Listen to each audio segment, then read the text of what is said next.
También nos acompaña el profesor Juan Camilo Ochoa, ingeniero civil y magíster en Matemáticas Aplicadas de la Universidad Nacional de Colombia, sede Medellín. Máster en Ciencias de Ingeniería del MIT. Máster en Matemáticas y PhD en Matemática de la Universidad de California. Se ha desempeñado como profesor de la Universidad Nacional de Colombia y también de la Universidad de Antioquia. Laboró en el Departamento de Matemáticas y en la Facultad de Educación de la Universidad de California, Estados Unidos. Fue presidente de Corfin Sura y del Grupo Sura. Juan Felipe Gaviria Gutiérrez. Bueno, sigue realmente en la mesa. Procedo a presentar a Juan Felipe. Con muchísimo gusto. Ingeniero civil y magíster en Matemáticas Aplicadas de la Universidad Nacional de Colombia, sede Medellín. Máster en Estadística Matemática de la Universidad Cienes, Chile. Fue ministro de Obras Públicas en 1990, rector de la Universidad de IAFIT en 1996, gerente general de Empresas Públicas de Medellín en el 2004, presidente de Acerías Paz del Río, Sociedad Anónima, en 1990, presidente de Univan en 1993, entre otros.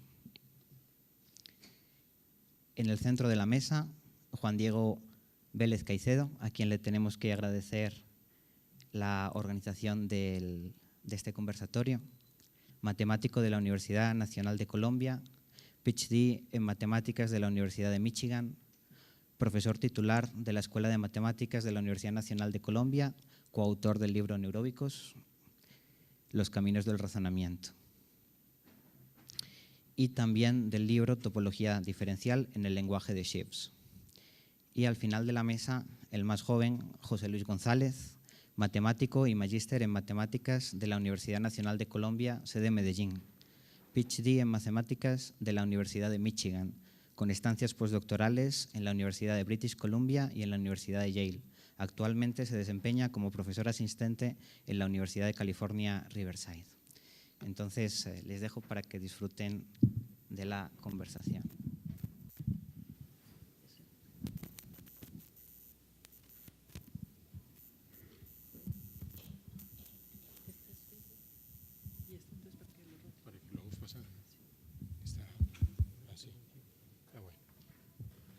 Bueno, muchas gracias por venir a este conversatorio. El conversatorio fue una idea de David y de otras personas que me parece una idea valiosa porque es importante, creo yo, entender un poco cómo surgen las escuelas. A uno le parece que es algo gratuito, uno llega y ya encuentra una planta profesoral, encuentra unos programas.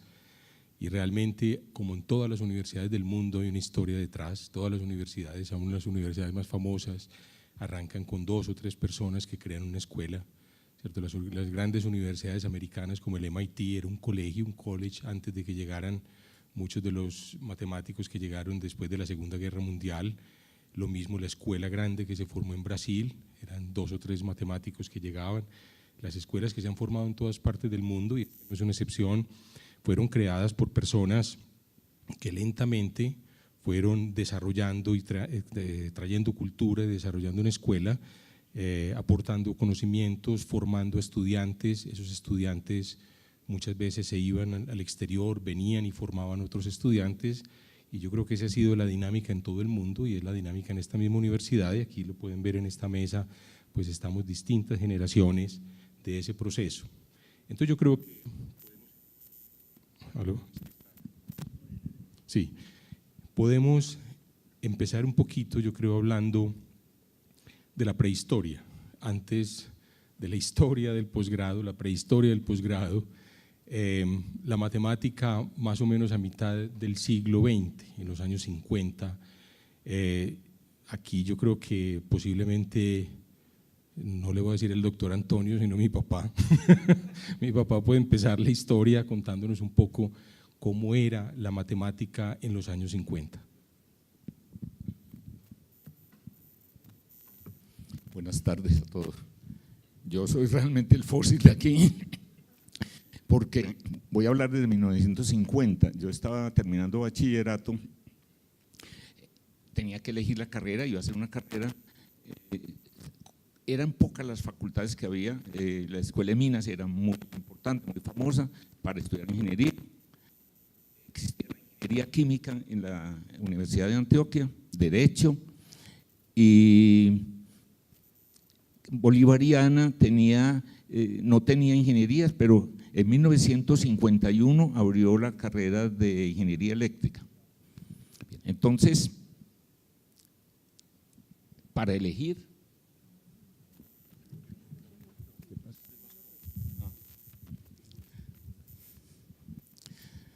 de manera que elegir era, medicina era la más prestigiosa en el sentido de todos los bachilleres quieren ser médicos, era la que más demandas tenía.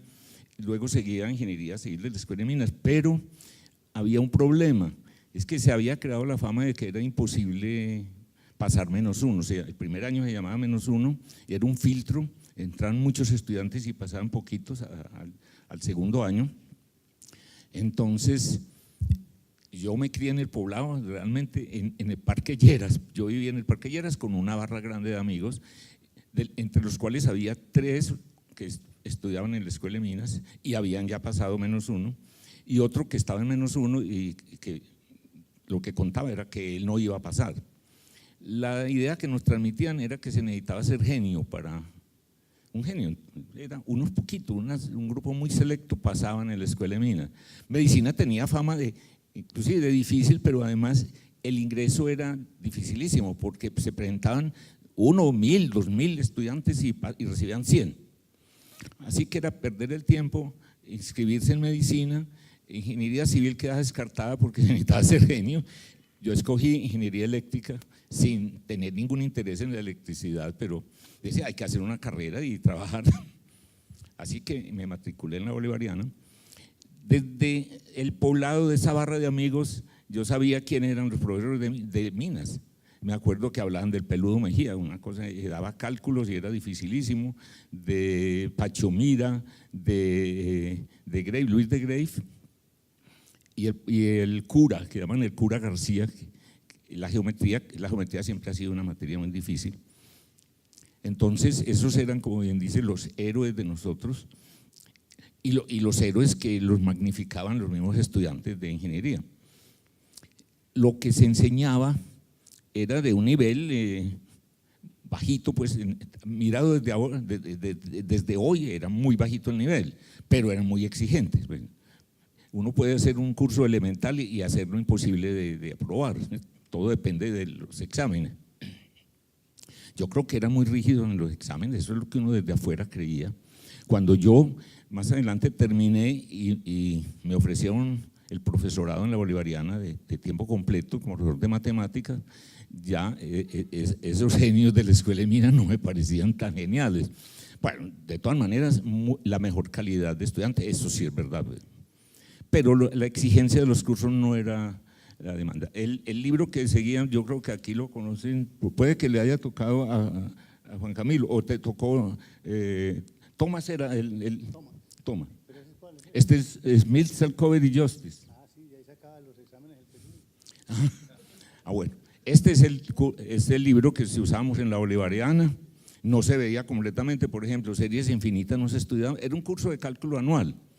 Ahora se hacen cálculo 1, 2 y 3 en muchas facultades de ingeniería. A mí me tocaba cálculo, no se llamaba 1 ni 2 ni nada, cálculo, y uno veía, aprendían a derivar y a integrar, es lo que se hacía.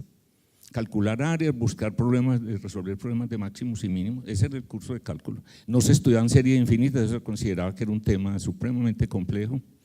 No se estudiaban funciones de variable compleja, no se estudiaba, se hacía un curso de geometría analítica. Hoy ya ese curso se ha eliminado.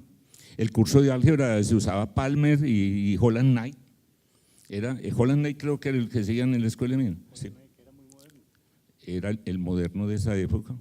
Bueno, los cálculos, en esa época, les cuento, no había calculadoras, ni teléfonos celulares, ni computadores, ni herramientas de cálculo fuera de calculadoras mecánicas, y esta reglita que la traje porque todos, me imagino que Juan Camilo y Juan Felipe saben manejarla todavía, ¿no?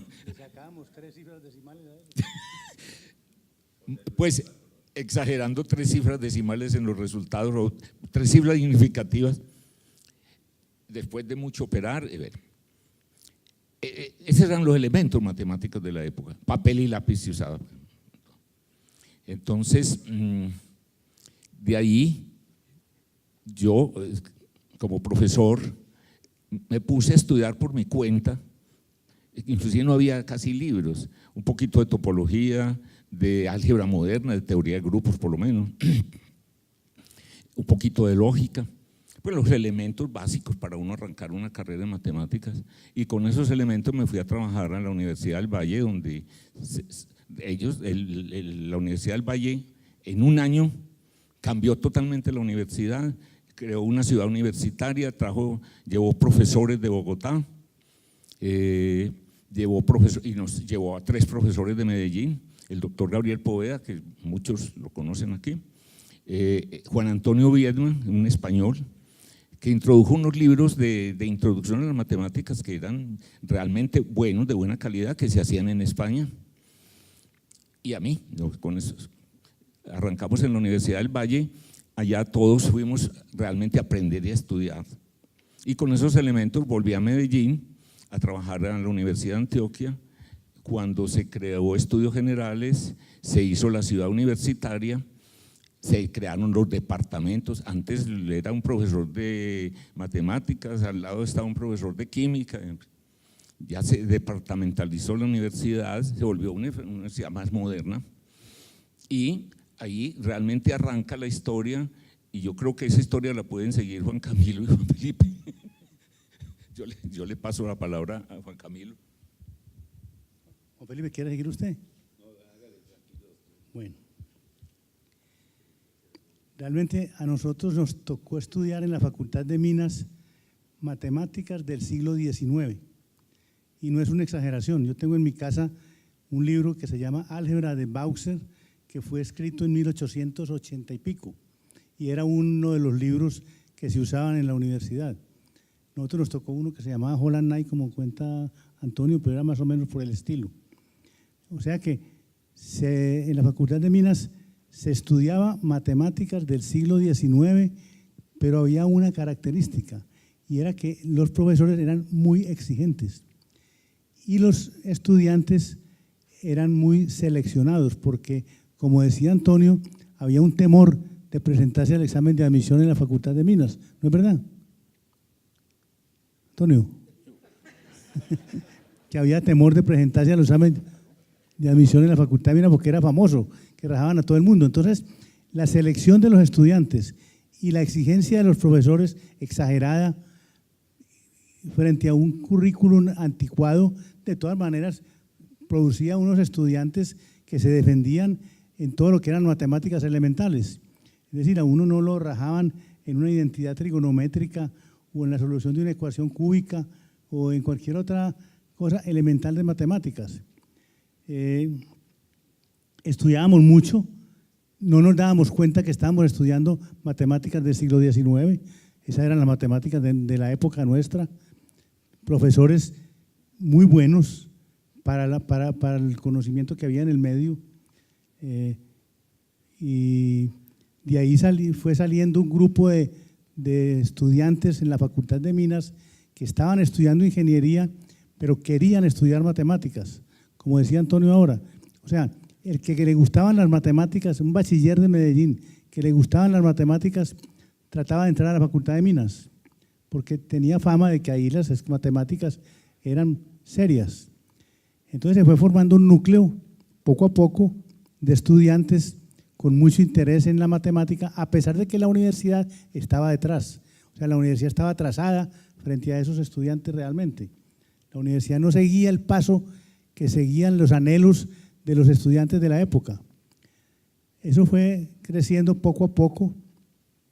A lo largo de la carrera fuimos en el grupo que yo fui compañero de Juan Felipe. O sea, éramos del mismo grupo. Y yo creo que lo que voy a contar, pues, él lo puede ahora verificar y darle visto bueno a lo que estoy diciendo. teníamos más ganas de estudiar matemáticas que ingeniería. No nos gustaban los cursos de ingeniería y nos gustaban más los de matemáticas, pero estábamos como en el cuerpo que no era. ¿Sí? Entonces, llegó un momento que empezamos a pedir cuerda. En esa época no había cursos opcionales, todos los cursos eran un programa fijo.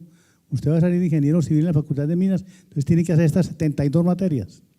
Desde el primer año hasta el último año son 72 materias, me acuerdo exactamente. Usted las tiene que hacer y ganarlas y listo. No había materias, pero nosotros sabíamos que en el mundo existían materias opcionales, obviamente. Tampoco estábamos tan alejados de la realidad. Entonces, una vez fuimos donde el decano de la Facultad de Minas, que se llamaba Peter Santamaría, al cual hay que rendirle un homenaje porque realmente era un hombre muy abierto y muy especial, a decirle que nosotros queríamos unos cursos opcionales. Y él nos dijo, pero ¿cómo así? Es que en la Universidad Nacional no existe esa figura de cursos opcionales. Entonces le digo, pues que nosotros no queremos seguir estudiando lo que está en el pensum, queremos otros cursos distintos a los del pensum. Pero no me puede. Bueno, pero breguémosle a ver. Entonces, nos inventamos una cosa, se la inventó él realmente, que me pareció muy ingeniosa. Bueno, ¿qué es lo que quieren estudiar ustedes? Nosotros ya íbamos como en cuarto año de ingeniería, queremos estudiar matemáticas. Bueno, ¿y cómo van a hacer? ¿Quién es el profesor? ¿Tienen un profesor? Nosotros tenemos un profesor que ya hemos conversado, véalo aquí, el profesor Antonio Vélez, que era un profesor de la Bolivariana, que tenía un entrenamiento muy bueno en matemáticas y él nos puede enseñar las matemáticas que nosotros queremos. Bueno, entonces hagamos una cosa, lo voy a contratar, pero adviértale al profesor Antonio Vélez que las listas de clase que le van a llegar no son de lógica matemática, ni de topología general, ni de álgebra abstracta, sino que son de alcantarillado, de puentes, de obras de arte, pero en las carreteras. En ingeniería civil, obras de arte se llaman los pontones, las alcantarillas, todo eso. Y había un curso de eso, entonces nosotros dijimos, no queremos estudiar eso, queremos estudiar matemáticas. Adviértale al profesor que las listas de clase que le van a llegar alcantarillado, por ejemplo, que les dicte el curso de matemáticas que ustedes quieren, le pongan las notas que saquen, pero eso les va a parecer a ustedes como notas en alcantarillado. Entonces, mejor, no importa. Entonces, así empezó Antonio dándonos varios cursos. Yo me acuerdo que nos enseñó algunas, hasta relatividad nos enseñó, ¿sí o no? Unas clases sobre relatividad. Y nos dimos el gusto de estudiar unos cursos de matemáticas a antojo nuestro, con el visto bueno del decano de la universidad. Eso lo digo porque realmente hay que hacerle homenaje a la gente que cree en los estudiantes y que cree en la juventud y que no impone normas estrictas, inmodificables, sino que acepta la opinión y los deseos, los intereses de los estudiantes. Nosotros nos dimos un gran lujo porque tomamos como 4 o 5 materias, y vimos análisis, creo, con Antonio, vimos álgebra, vimos teoría de conjuntos, vimos unas clases de relatividad, me acuerdo, yo no sé si ustedes se acuerdan, pero es que eso hace tanto tiempo, pues, pero ahí empezó todo.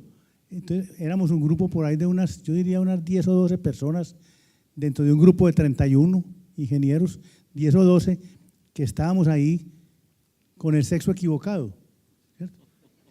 Queríamos ser matemáticos, pero teníamos que estudiar ingeniería. Pero logramos hacer pues esos cursos. Y yo creo que ahí empezó todo.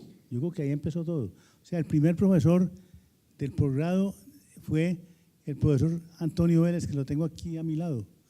Y no solamente nos dio la clase, sino que nos despertó el interés por las matemáticas, porque la manera como exponía en el tablero las matemáticas, la manera como las entendía, la manera como las explicaba y además la modernidad de lo que él enseñaba nos apasionó a todos y ahí siguió pues el gusto por las matemáticas. Para crear una carrera no necesita sino eso, deme un grupo de muchachos jóvenes interesados en la materia y 2 o 3 profesores y eso arranca.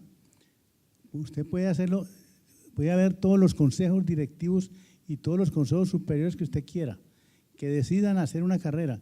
Y si no hay esa base, no hay carrera. Entonces así empezó todo. Yo no voy a seguir hablando porque… Sí. Te quiero hacer una pregunta. ¿En cuánto te quedó Alcantarillados 1? No me fue mal. No, había una cantidad de materias, había saneamiento. Es que el pensum de la Facultad de Minas ahora no es tan largo. El pensum de la Facultad de Minas en esa época, el número que les dije yo, no es falso, eran en 6 años 72 materias. O sea, 12 materias por año. Y no eran semestrales, eran anuales. 12 materias anuales por año durante 6 años. Y era un pensum completamente rígido. Usted tenía que hacer eso. Ahora que estaba dando la clase de Débora, la conferencia de Débora, me acordé que nosotros estudiamos, por ejemplo, cristalografía. Nosotros estudiamos las cosas más raras del mundo. Con Gabriel Trujillo, sí. Es decir, él nos daba un cristal y nosotros teníamos que decir a qué mineral pertenecía porque estudiábamos la cristalografía del cristal y lo identificamos. Esto es una esmeralda, esto es un pedazo de jabón lucero, porque nos ponían… Y así. Hicimos un curso, por ejemplo, hicimos cursos de saneamiento, hicimos cursos de legislación civil, legislación constitucional, legislación fiscal. Cualquier cosa que se encontraban se sumaba al pensum. Había la idea de que mientras más materias uno estudiara, pues hombre, más inteligente era y más buen profesional iba a ser. Y no había tal. Uno llenaba la cabeza de telarañas con tanta materia. En ese mismo sentido teníamos clase de economía, que eran ideas económicas mínimas, y eran de verdad mínimas las ideas económicas. Sí. Totalmente. ¿Está apagado? Que con ese mismo popurrí de cosas que estudiábamos en la Escuela de Minas, había también una materia que era economía, que se suponía que seguíamos un libro que se llamaba Ideas Económicas Mínimas, que eran efectivamente mínimas las ideas económicas que había ahí, efectivamente.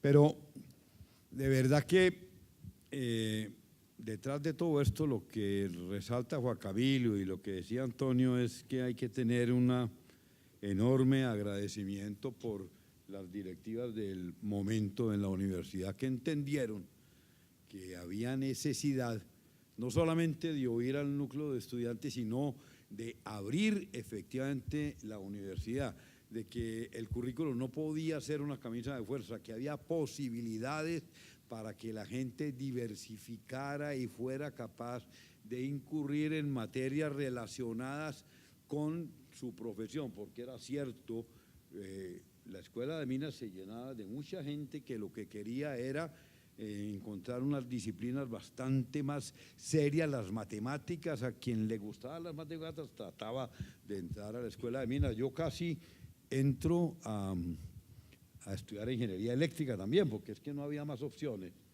Y a mí fueron los jesuitas. Yo tuve que pasar por ahí, no sé si por fortuna o desfortuna, pero soy jesuita. Uno queda medio marcado para toda la vida como el ganado. Uno trata de brincar para botar la marca y no desaparece, pero fueron los jesuitas los que me dijeron, no, haga el esfuerzo y trate de entrar a la Escuela de Minas. Eso es bastante más difícil, pero vale la pena hacer el esfuerzo. Y yo entré a la escuela. Pero mire, es que estamos hablando ahora, Juan Diego dijo que íbamos a empezar, o fue Antonio, por la prehistoria. Nosotros somos menos dinosaurios porque pertenecemos a esa prehistoria. Nosotros estábamos convencidos de verdad que en la Escuela de Minas teníamos el conocimiento matemático más importante que se podía tener en Colombia en ese momento. Ese era el convencimiento real. Nosotros, así empezamos, pero no terminamos. No, así bien empezamos. En el año 60, nosotros nos grabamos en el año 62, hace 55 años. O sea, el posgrado se fundó 5 años después de habernos graduado. Yo a los 2 años me fui para Chile a estudiar estadística y matemática con el convencimiento de que yo era un as completo. A mí no me había ido mal en la escuela y yo tenía muy buen matemático, y cuando llegué me pegaron una bofetada en la cara, efectivamente, gracias a Dios también. Me di cuenta que no sabía absolutamente nada de matemáticas, no tenía la más remota idea. Entre otras cosas porque en el momento, a pesar de ese gusto que teníamos, todavía estábamos imbuidos con un espíritu en que la educación en alguna medida tiene que entregarle a uno algunas herramientas para defenderse en la vida. Y yo me acuerdo que nosotros medios charlando cuando estudiábamos decíamos que íbamos a poner un cartelito en la ventana de la casa que decía: se forran botones, se hacen ojales, se deriva parcialmente, se hacen integrales dobles, alguna cosita que había, porque era lo único que nosotros podíamos hacer. Sí, también, pero simultáneamente con hacer ojales y forrar botones. Y la Universidad Nacional sí había tomado una decisión, la Escuela de Minas fundamentalmente, y era que había creado la Facultad de Ingeniería Industrial en el año, si yo no me acuerdo mal, 60, 59. Y hubo mucha gente que abandonó, dijéramos, el estudio de la ingeniería civil y se pasó, estaba dentro de la Facultad de Minas, a Ingeniería Industrial. O sea, se abrió ahí la posibilidad de que también gente que tenía otras ambiciones distintas a aplicar la ingeniería se permitiera hacer. Y eso fue parte de lo que también Pitar, con el permiso que nos dio y con ese gusto que indudablemente nos metió adentro Antonio por la forma de hacerlo. Yo todavía recuerdo con placer, pero con placer de verdad, las clases que yo recibía con Antonio. Eso para mí era un goce total y absoluto. Y nos permitió ese desarrollo. Yo,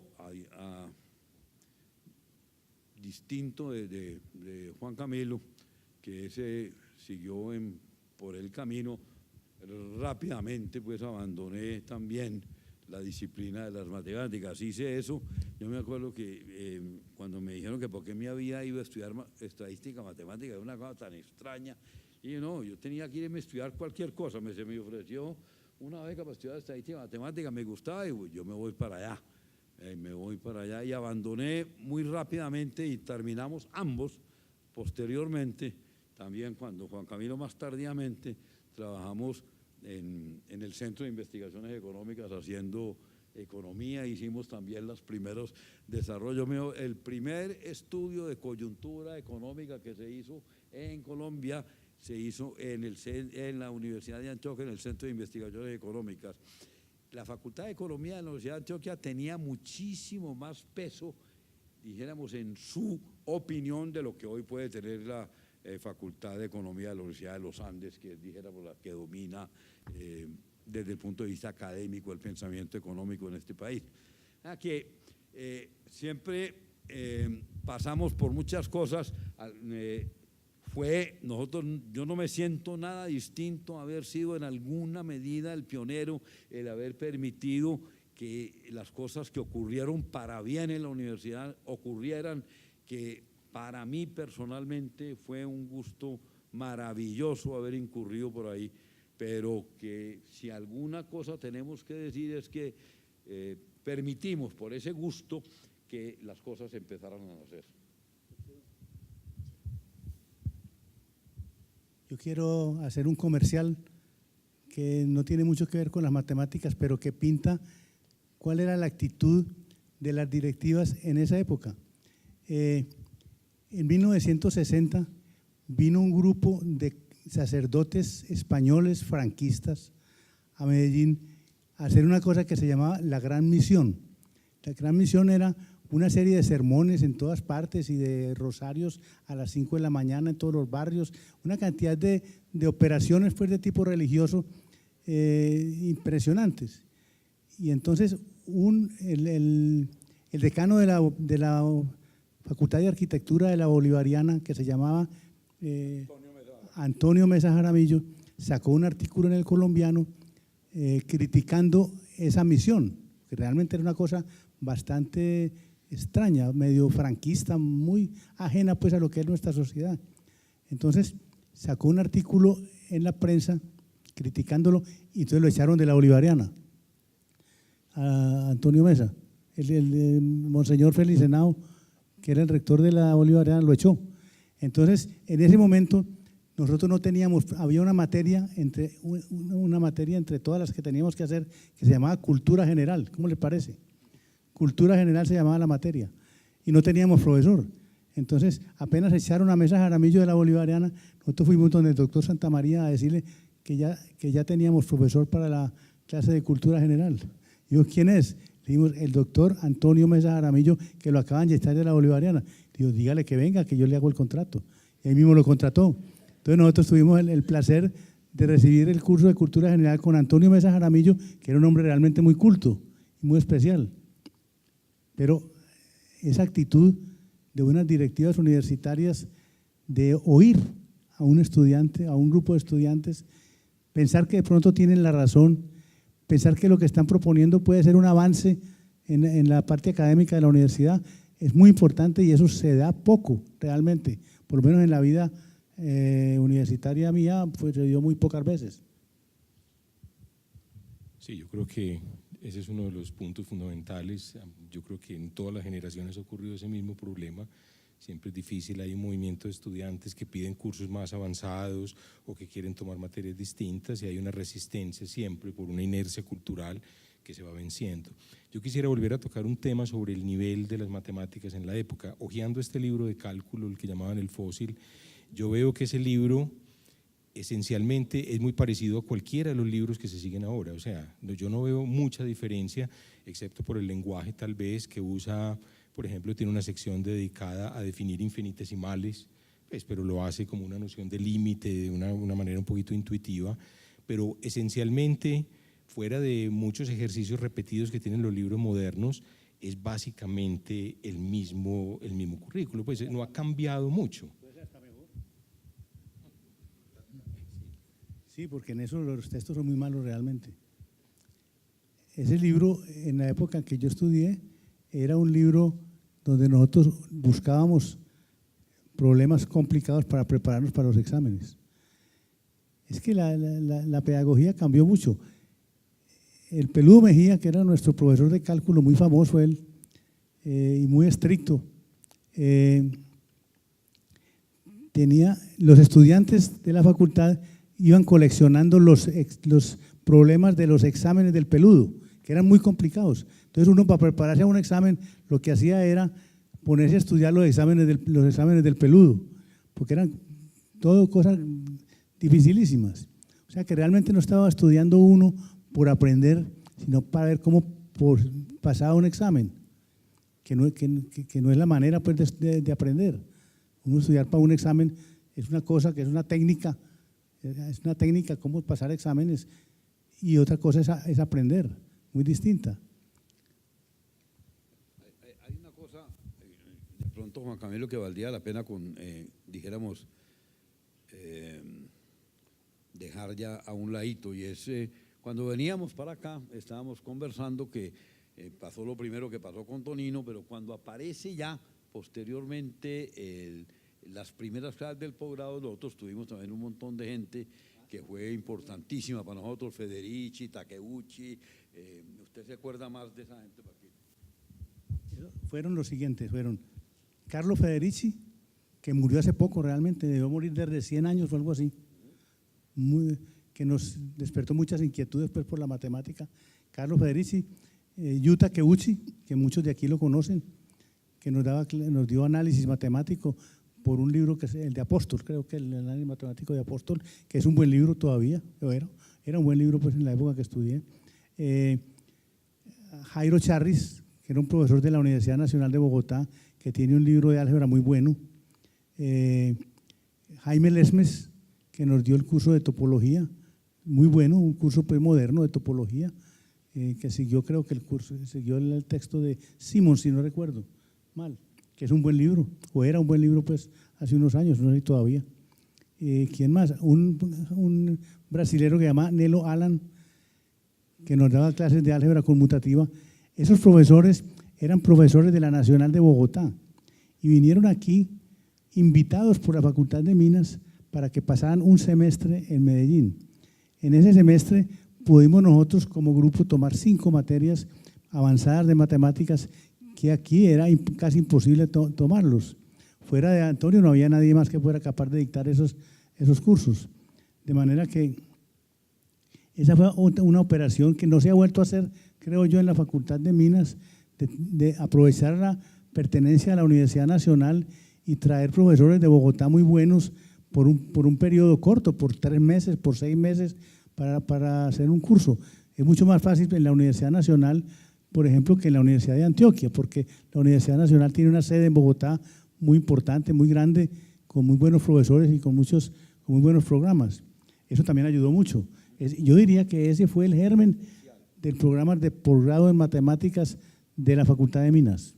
Fue esencial porque nosotros hicimos esos 5 cursos, por ejemplo, con esos 5 profesores y ya no quedaba sino otros 3 o 4 cursos más para sacar el magíster. Existía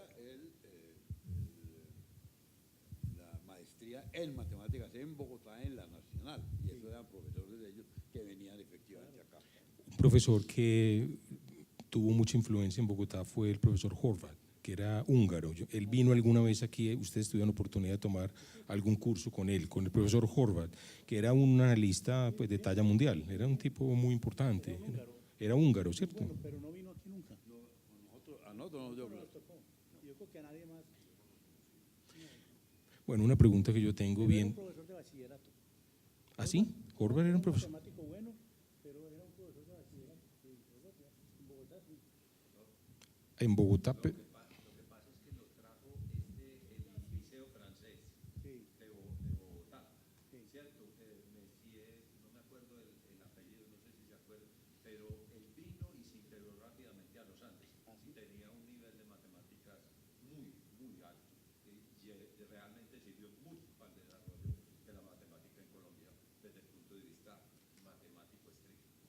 Sí, fue un analista con de una talla muy alta, pues era en el momento un tipo muy destacado y pensé que ustedes habían tenido de pronto oportunidad. Yo creo que vale la pena mencionar también entre personas que influyeron mucho más adelante, por ejemplo, él no está aquí, pero Volker Stahlbaum, que fue un profesor alemán que Juan Camilo trajo aquí.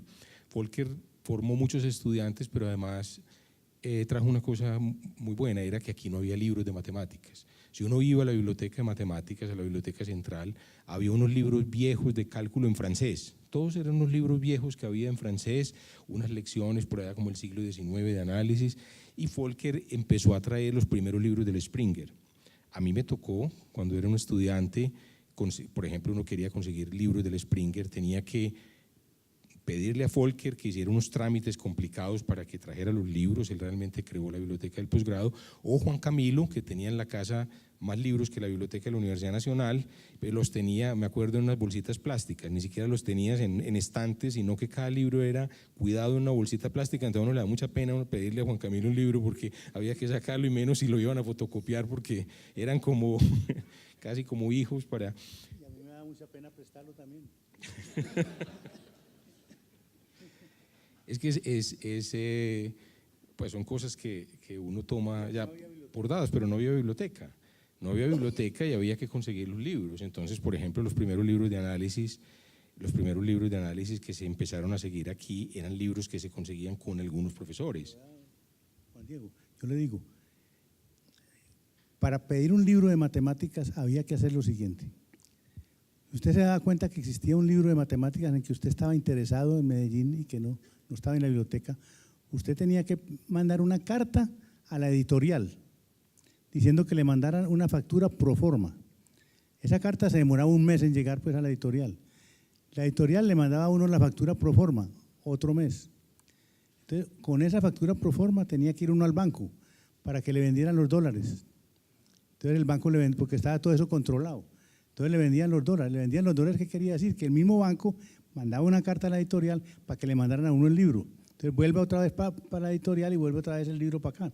O sea, el libro llegaba a los 3 o 4 meses del momento en que uno se le despertaba la inquietud de tener. Hoy en día usted abre Amazon, busca el libro y lo manda y en 8 días está aquí.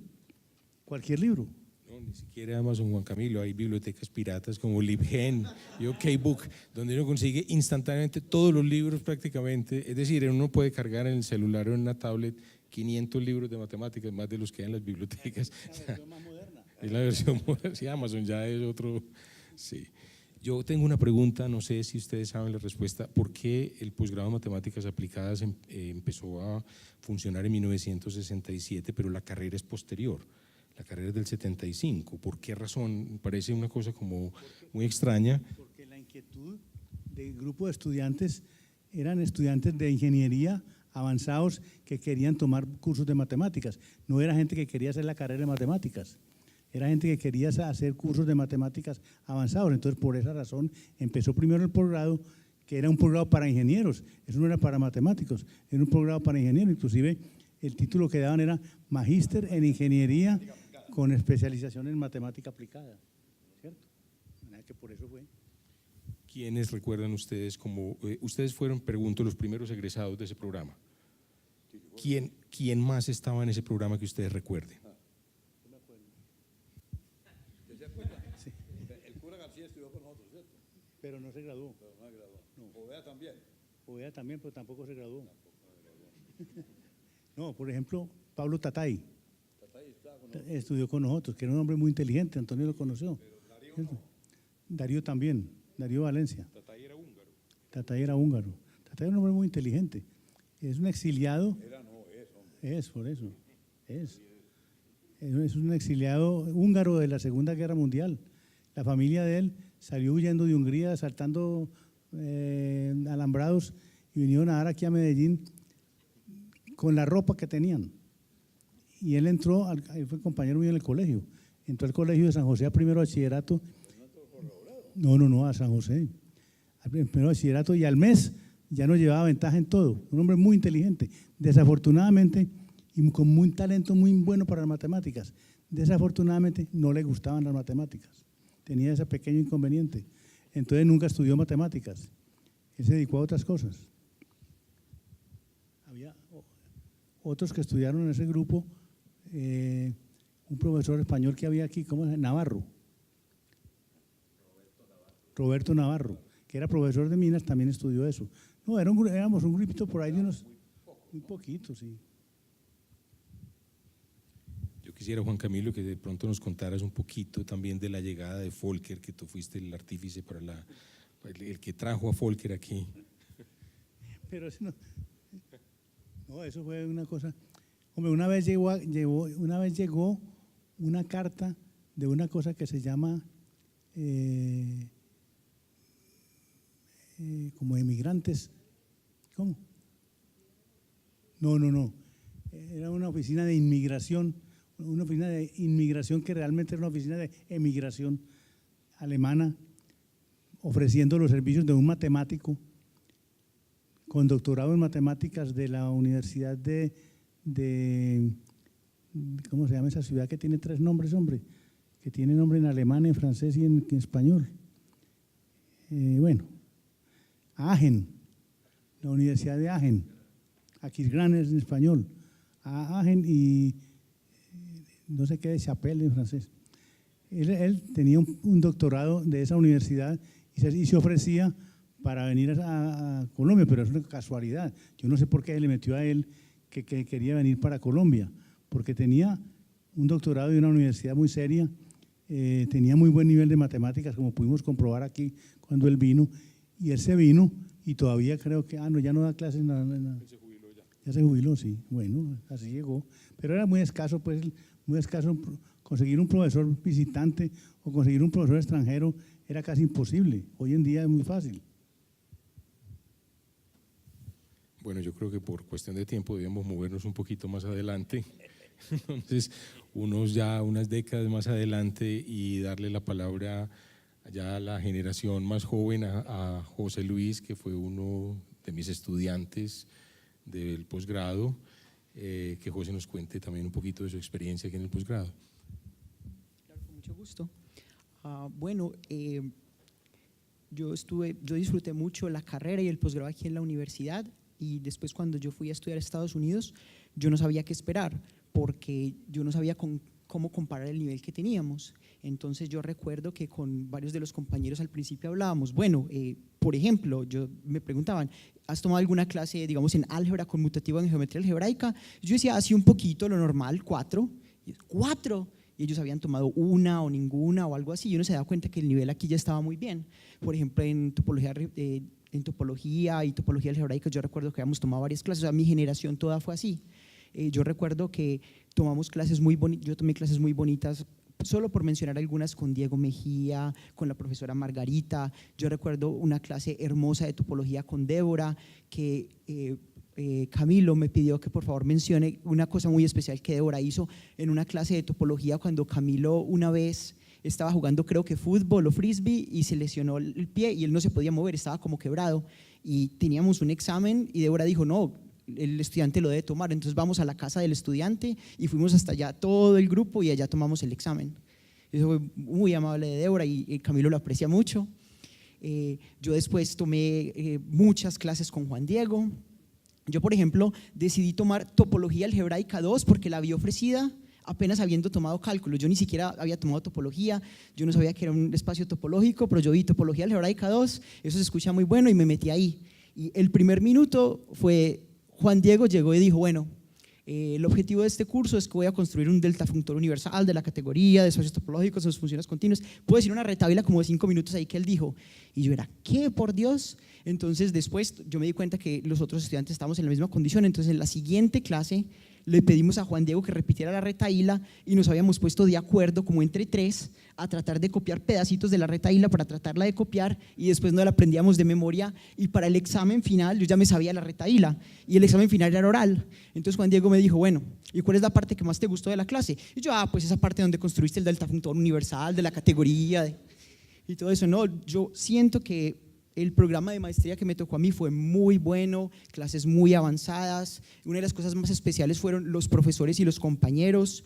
Yo recuerdo, por ejemplo, una vez en una clase de geometría diferencial, yo tuve que viajar como 2 meses por un viaje académico, y cuando volví yo me había perdido casi toda la clase y me quedaba como una semana para aprender todo, y los compañeros se sentaron conmigo y me explicaron todo. Eso me pareció muy especial. Por ejemplo, en esa clase de topología algebraica 2, que todo estuvo muy avanzado y yo todavía no tenía la preparación adecuada. Recuerdo que mis compañeros, especialmente Camilo y José Manuel, que les agradezco mucho, me ayudaron mucho para poder pasar bien en esa clase. Pero yo lo que les quiero decir que el programa de maestría que crearon y de la carrera que crearon a todos nos ha beneficiado mucho. El nivel cada vez es mejor. Estaba hablando con un estudiante y me contó que está aplicando ahorita, me contó las clases que ha tomado y es increíble, tiene como 10 clases en topología avanzadísimo de la maestría y el pregrado de aquí. Eso es genial. Yo creo que a este estudiante le va a ir muy bien y el nivel de los estudiantes que estamos produciendo es muy bueno, y yo animo a la gente porque de pronto uno no se da cuenta. Ya los que estamos afuera sabemos que el nivel de los estudiantes que tenemos acá es suficiente para ser muy exitosos en las universidades, en particular las de Estados Unidos que yo conozco, pero sé que también, digamos, en las de Europa, Brasil y en todo el mundo.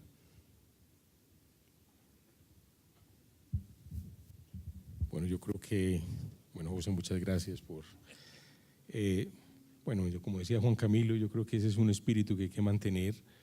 Yo creo que el progreso depende precisamente de dejar que venga gente más joven y enseñe cosas. Para mí es un placer, por ejemplo, tener a José Luis, a Camilo, a Alex, a muchos de mis mejores estudiantes en este momento. Yo ser estudiante de ellos y estar y participar en los cursos que ofrecen, y yo creo que uno debe hacer todo lo posible por estimular esos nuevos los profesores debemos hacer eso, debemos permitir que se abran cursos nuevos, que los estudiantes se beneficien, y como todo tiene un nivel y un progreso. Ese progreso se va dando naturalmente. En todas las universidades del mundo se empieza desde bajito y empieza la curva a ascender y ascender si hay una política correcta. Yo creo que la política de nosotros creo que ha sido correcta. Yo también agradezco mucho a muchos de los profesores que mencionó José Luis, que algunos fueron profesores míos también. Les agradezco a ustedes muchísimo. Yo no sé si alguien tiene una pregunta, alguien quiere decir algo o hacer un comentario. Bueno, sí.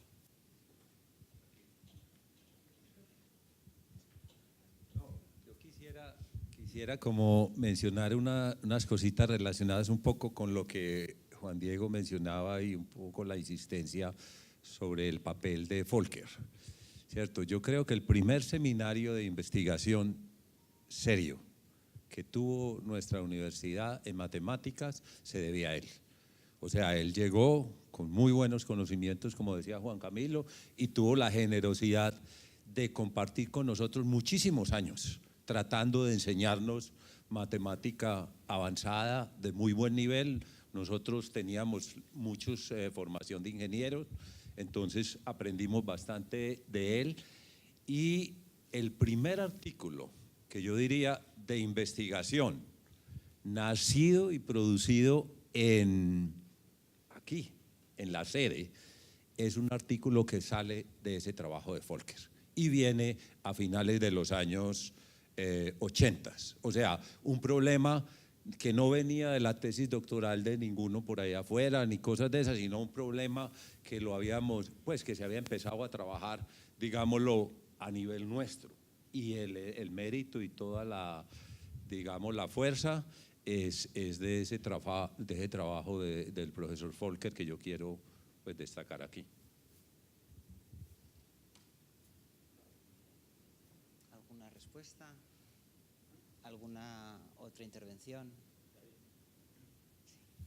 Bueno, nuevamente yo, saliendo de la especificidad, quiero expresarles agradecimientos realmente a nombre de la Facultad de Ciencias, porque nuevamente lo digo, y ya escuchándolos a ustedes me doy cuenta es que la iniciativa de ustedes, el gusto de ustedes fue realmente el que dio pie para el nacimiento de esta facultad. Es un placer, muchas anécdotas que en realidad uno desconoce y uno le permite realmente entender, y tal vez en el ámbito directivo lograr recopilar ideas que seguramente no siempre son tan fáciles de ejecutar. Ahora, pues, en nuestra realidad institucional hay un alto número de estudiantes, ¿cierto? Y por supuesto, muchas veces se pueden dificultar los procesos administrativos de abrir múltiples asignaturas, aunque siempre en nosotros está la intención y procuramos hacerlo como Juan Diego lo hace. Pero nuevos retos se generan. Escuchaba al profesor, al doctor Juan Camilo, decir esas experiencias de que profesores de la sede de Bogotá venían a hacer temporadas de formación a nuestros estudiantes. Bueno, orgullosamente nuestros profesores ahora son los profesores visitantes de muchas otras universidades, y eso realmente es un orgullo para la Escuela de Matemáticas y para la facultad. Muchas gracias a ustedes y bueno.